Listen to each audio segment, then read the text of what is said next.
The following video is looking at a rare pledge-backed CD, which is part of my personal collection. All tracks remain the property of the copyright holder and are sampled here under fair use for discussion and illustrative purposes. Please do not contact me asking for copies of it, as that ain't happening, son.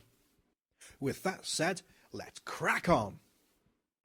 For this episode of Amazing World of Stuff, I want to talk about an album from one of my favourite bands. When something's going wrong, you must whip it. No, not you. All you ever think about is sex. All you ever think about exclusively. Not you either. It's a dead man's party. Who could ask for more? No, not even you. Danger, danger. High voltage. Ah, that's them. Unless you're a die-hard fan, you'd maybe only recognise Electric Six for Danger High Voltage, Danger, danger. High voltage. When we touch and when we kiss. Gay Bar, You. I wanna take you to a gay bar. Dance Commander,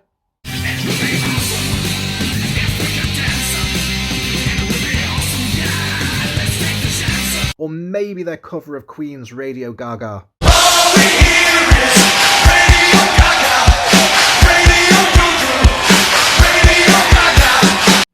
In this episode, we're going to take a look at their 2018 Kickstarter Christmas album. Well, 'tis the season.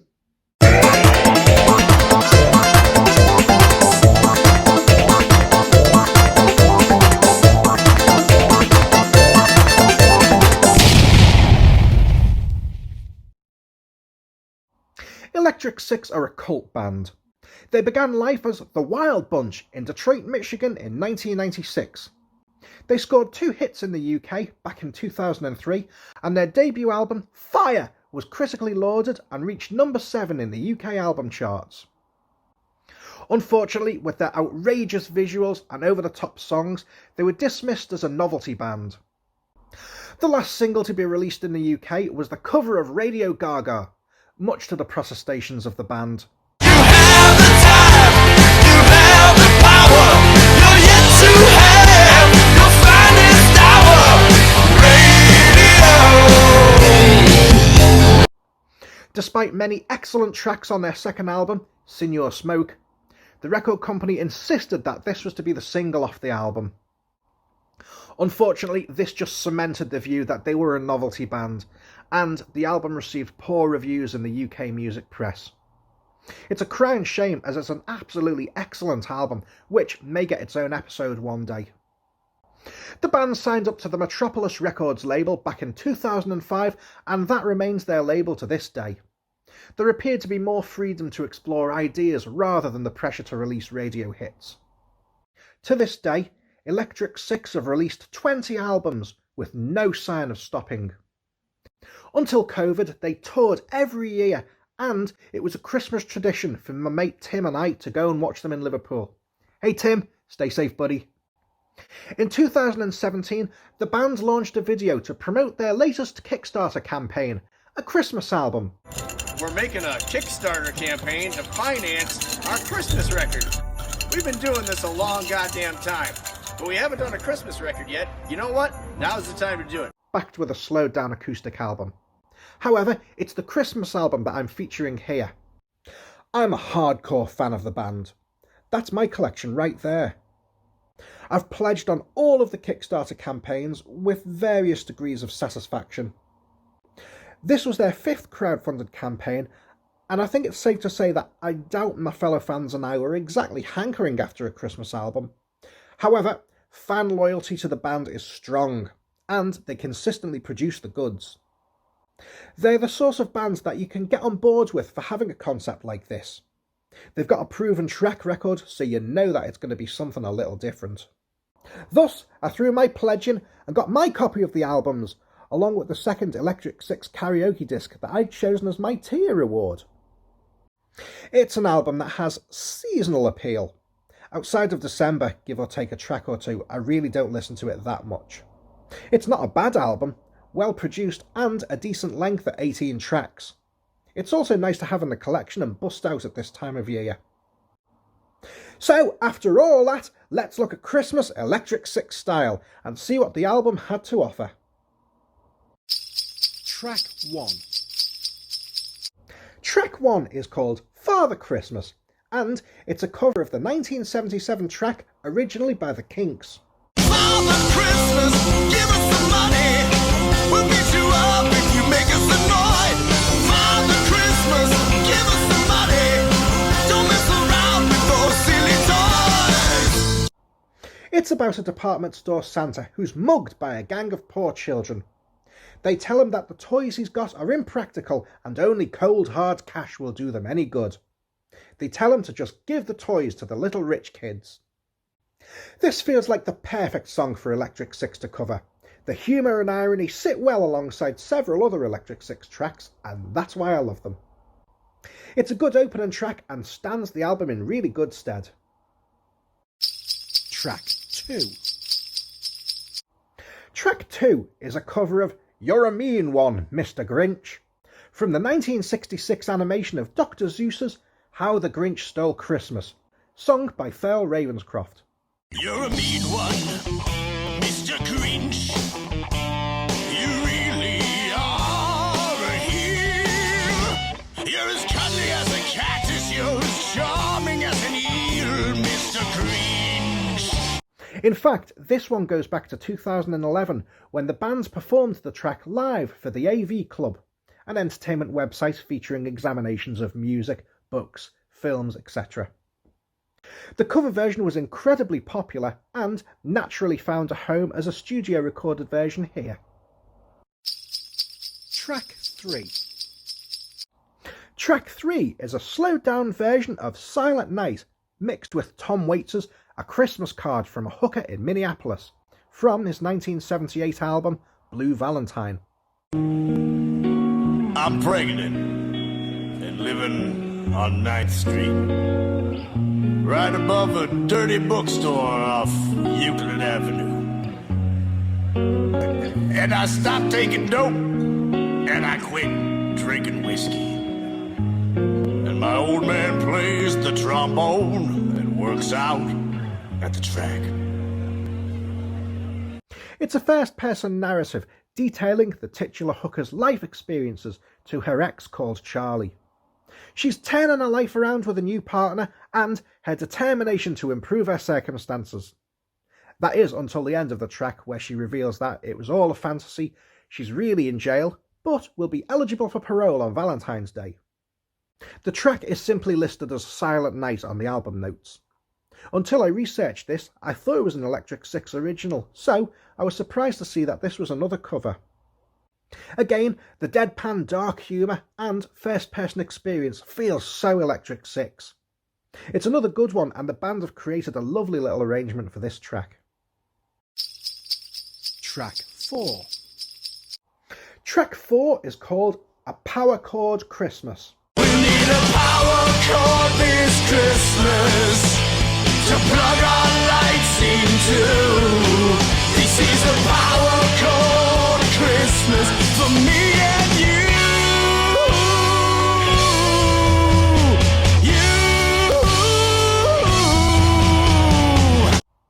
This is an Electric Six original, but I must say it doesn't really do much for me. It reminds me a bit of The Darkness. Ironically enough, when Electric Six first hit big in 2003, The Darkness appeared at the same time. They also had the same sort of balls out, over the top rock star feel going on, although The Darkness felt a lot more glam. I ultimately pledged my allegiance to Electric Six and regretted nothing. So, Power Chord Christmas, never going to be a favourite track of mine, but you can't like every filling in a box of chocolates. Track 5.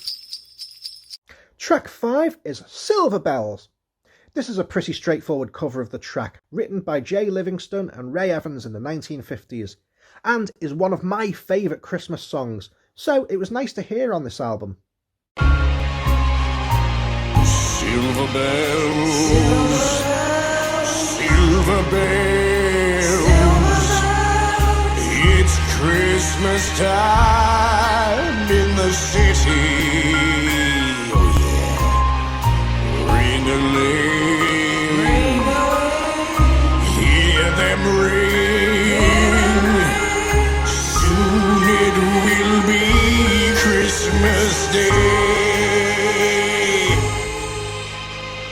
It was originally used in the film The Lemon Drop Kid back in 1951, but became very popular in 1950 when it was recorded by Bing Crosby and Carol Richards. I like the arrangement of the track here. The additional vocals on the track are by superfan backer Mel Caceres, and she did a great job. They both really capture the Christmassy feel of the song, and this will be one of those background songs I'll be playing whilst wrapping gifts and building up the festive feel. The only issue I have with the song is that ever since 1999, all I can ever think of is this. Every day, it's Christmas time again. Track 6. Track 6 is Christmas Wrapping, a cover of the Waitresses' 1981 song featured on their EP, I Could Rule the World If I Could Only Get the Parts. Calendar picture, frozen landscape, chill this room for 24 days. Evergreen, sparkling snow, get this winter over with. Flashback to springtime, saw 'em again. Would have been good to go for lunch. Couldn't agree when we both were free. We tried, we said we'd keep in touch. Originally written by Chris Butler, based on his hatred of the stress and bustle of Christmas time, it became a holiday mainstay, and it was sung or rapped by Patty Donahue. It tells the story of a single woman who is sick of the hectic obligations of Christmas and vows to give it a miss this year. She meets a man who, through a series of mishaps, is unable to reconnect with until Christmas. They both bump into each other in the store, declaring that they both had the same idea to spend Christmas alone. It's a great Christmas party song, and Electric Six did a great job of representing it here. This appears to be the first fan pledge on the album. One of the top perks on the Kickstarter campaign was to nominate a song to cover, and this was chosen by backer Kevin Nipstein. Track 7. Track 7 is Same Old Lang Syne, a cover of the Dan Fogelberg track from 1980. We drank a toast to innocence. We drank a toast to now. We tried to reach beyond the emptiness, but neither one knew how.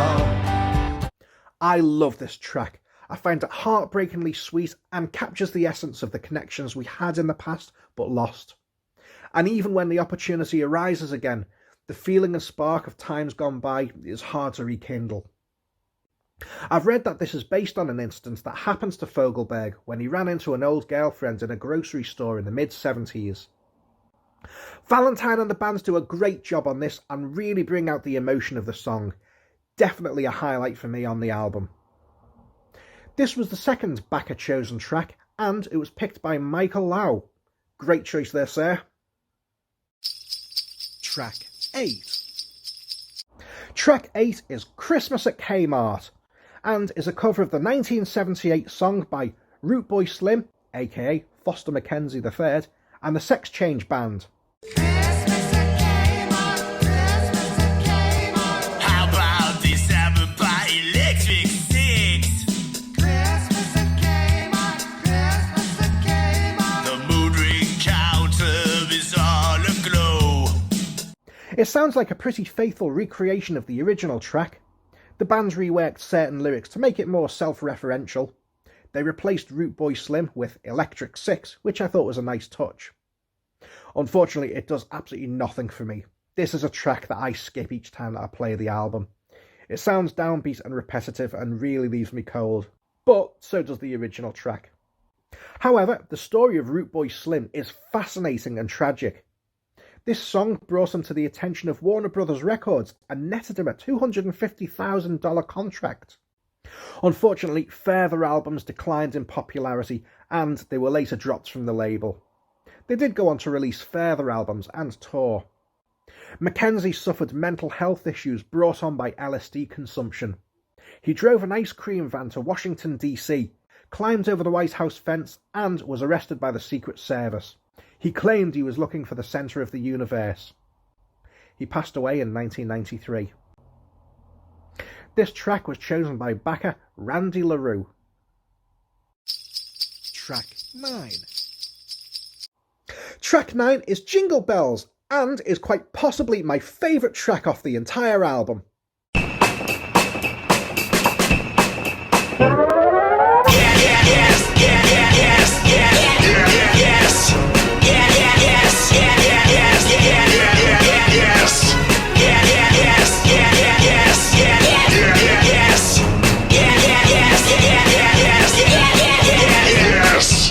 The song begins with what I can only describe as a jaunty tune from a 30s or 60s Merry Melodies cartoon. The rest of the track comprises of a sample of Dick Valentine crying yes to the tune of Jingle Bells. There were several Electric Six tracks which end with Valentine's iconic yes yell, and it amuses me that we now have a whole song with nothing but a yes and a Christmas track at that. It's fast-paced, funny, and never fails to make me smile. Definitely one that gets me in the Christmas mood. Track 10. Track 10 is Don't Shoot Me Santa, and it's a cover of the 2007 track by The Killers. Don't shoot me, Santa Claus. I've been a clean living boy. I promise you, I did every little thing you asked me to. I can't believe the things I'm going through. The Killers are a hit and miss band for me. Some of the songs I absolutely love. There's some amazing tracks on the album Sam's Town. Unfortunately, others just don't grab me at all. And this song falls into the latter category for me, I'm afraid. I did enjoy the video that the Killers made for the track though. It shows a dirty old Santa terrorising a tied up Brandon Flowers in the desert, ultimately threatening to shoot and bury him until he's rescued by his bandmates. Electric Six did a good job of covering this, but it's not one of my favourite songs and I do tend to skip it when it comes on. And this track was chosen by backer James Reed. Track 11. Track 11 is a cover of Christmas Vacation from the film National Lampoon's Christmas Vacation. I was getting closer, I can't wait. Gonna make this holiday as perfect as can be. Just wait and see this Christmas vacation. Yeah! This is another fantastic track full of the joys of the season. And this was chosen by backer William Jason Brown and was a cracking track to choose. The original song was written by Barry Mann and Cynthia Whale and performed by Mavis Staples. There's really nothing more to add about this track. It's one of the highlights of the album and I always enjoy hearing it. It puts me right in the Christmas mood and the band did a great job on it. Track 12. Track 12 is a cover of the song Alone on Christmas by the band Phoenix. Here's the message we are bringing in this little song we're singing. In reality, we'll never be alone on Christmas Day. This track was originally written and a rough mix recorded as a Christmas single for the Beach Boys to be released in 1977. It was unreleased officially, but did end up circulating as a bootleg. In 2015, Mike Love, co-founder of the Beach Boys, released it as a reworked, updated version called You'll Never Be Alone on Christmas Day. It was shortly performed by the French band Phoenix, accompanied by Bill Murray, in his Netflix show A Very Murray Christmas. Whilst I appreciate the sentiment of the song, it's another one that does nothing for me personally. This is another track that gets skipped to something more in keeping with my tastes. Track 13. Track 13 is The Night Santa Went Crazy. And this is a cover of the Weird Al Yankovic track from his 1996 album Bad Hair Day. The night Santa went crazy. The night Saint Nick went insane. Realized he'd been getting a raw deal. Something finally must have snapped in his brain. Weird Al is an American musical icon, famous for his parody songs of popular hits. His most famous tracks in the UK are parodies of the Michael Jackson tracks Bad and Beat It, respectively called Fat and Eat It. It tells the story of the pressure of the season finally breaking Santa's spirit, causing him to massacre half of his employees at the North Pole. This is the second Psycho Santa song on the album, after the Killers track Don't Shoot Me Santa. Again, the arrangement is good, and it's a great cover by the band. It's not one of my favourite Weird Al songs though, and it's another track that I either skip or zone out on. This track was chosen by backer Benton Redman. Track 14. Track 14 is Ghost of Christmas Past, an Electric Six original. Please won't you save me from the ghost of Christmas past? Don't find me now, don't take me down these streets of fear. I swear that I will really try this coming year.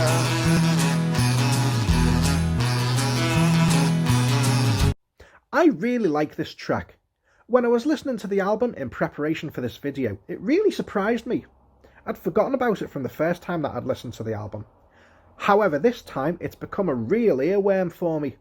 I've been singing and whistling it to myself for the past few days. The credits say it was written by Electric Six based on a theme that was chosen by backer Jason Flith.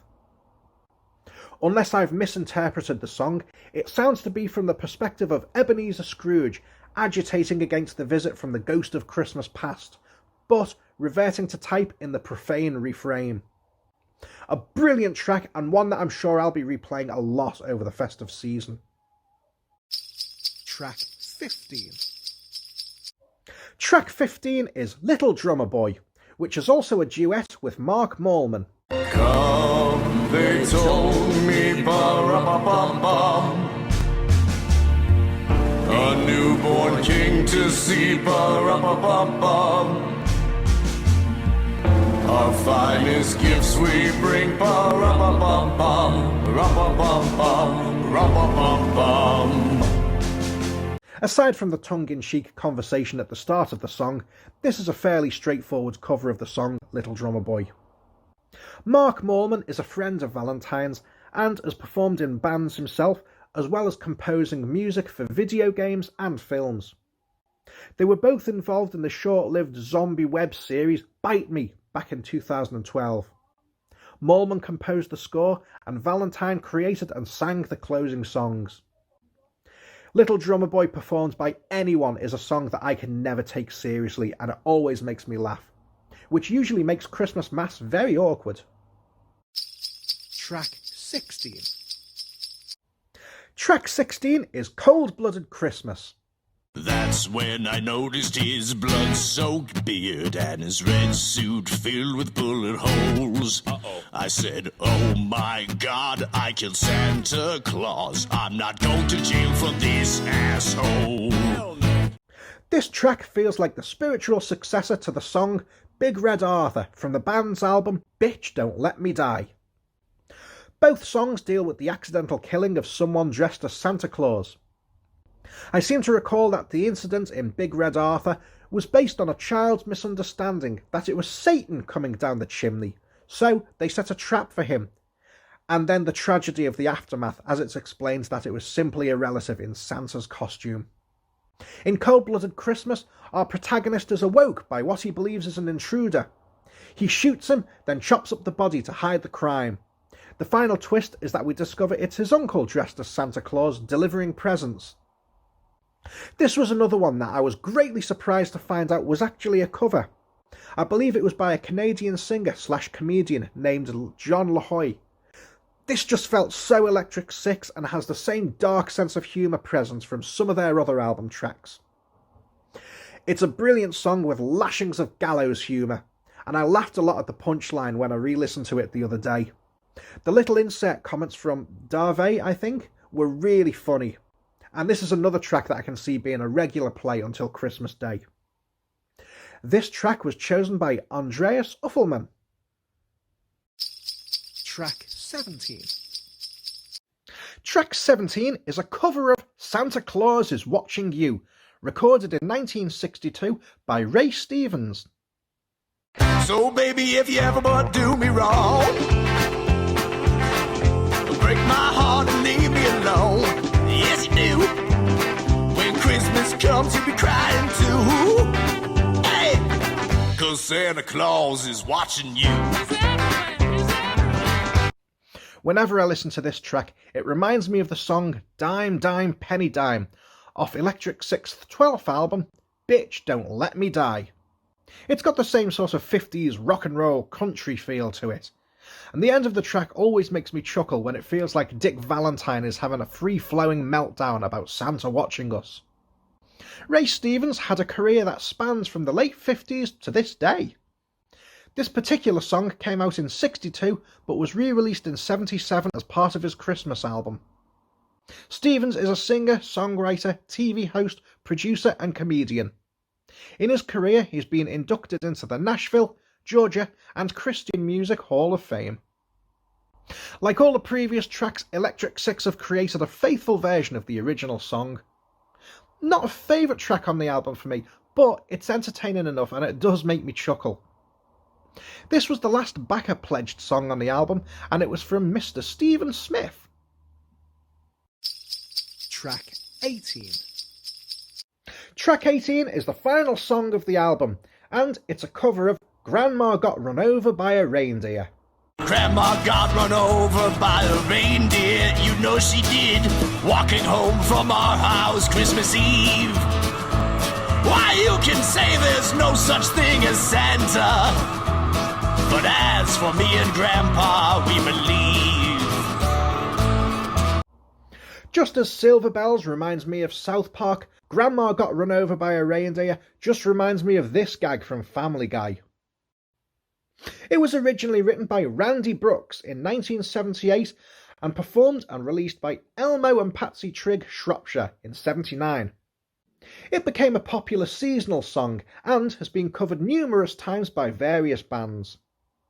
It's an infectious, bouncy novelty song full of the joys of Christmas, and I believe that there was a sequel song written in 1992 called Grandpa's Gonna Sue the Pants Off of Santa. Now, I made a point at the start of the video disputing that Electric Six were a novelty band.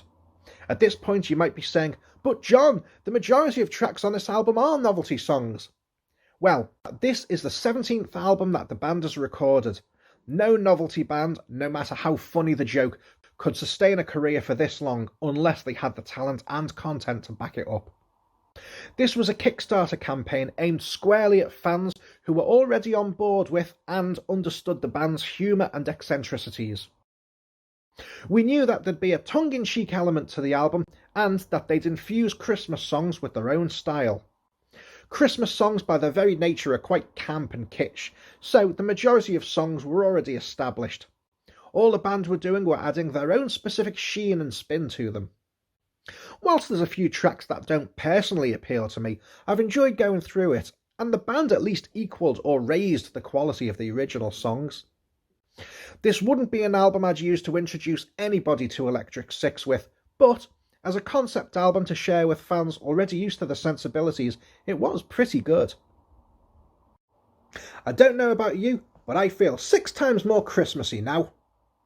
As I mentioned, watching Electric Six live was a Christmas tradition for me, and it was nice to revisit this album again. The band are doing a Christmas-themed live stream gig on the 22nd of December, which I'm really looking forward to. It'll be interesting to see if they pull out any tracks from this album. I haven't listened to this album in over a year, but I was pleasantly surprised at how much some of the songs stuck with me this year. A couple that I'd forgotten about really got me moving and into the Christmas spirit. Unfortunately, if you've missed out on the Kickstarter campaign, then you're highly unlikely to get hold of this album.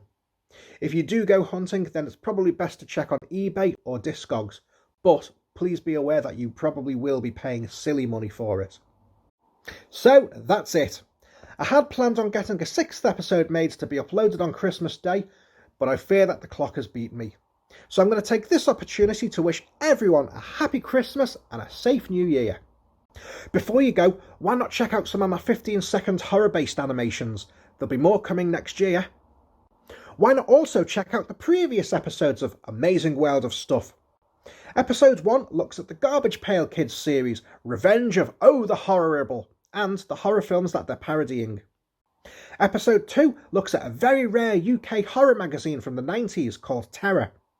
I go through it, discuss the articles and ads, and it's a nice time capsule of the UK horror scene in 1991. Episode 3 checks out Brian De Palma's cult comedy horror musical and one of my personal favourite films, Phantom of the Paradise. And episode 4 revisits the controversial BBC Halloween hoax show Ghostwatch. I discuss the run-up, broadcast, aftermath and influence of the show. If you haven't already, please don't forget to subscribe and spread the word. Once again, Merry Christmas and a Happy New Year, and I'll see you in 2021. Stay safe, gang, and thanks for joining me.